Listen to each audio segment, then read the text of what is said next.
Lawmakers in Augusta also discussed and voted on several bills today, including one that surrounds the current prohibition of certain beverages served in plastic containers. Currently in Maine, beverages in a container of one or more plastics is not allowed. That's without what is called a closure device, which this bill seeks to directly define. Supporters say that it is infringing on certain businesses expanding to Maine with products like buzz balls, which are only banned in Maine. Opposition says it could hurt the state's bottle redemption program. It would make sense for Maine to be brought into alignment with the other 49 states by allowing these into the state for sale. Please join me in supporting LD 1582.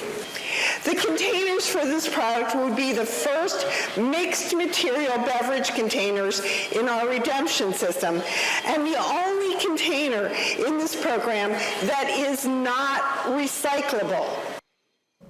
The majority of senators voted against the bill after it was approved by the House yesterday. It will now move back to the House for further discussion.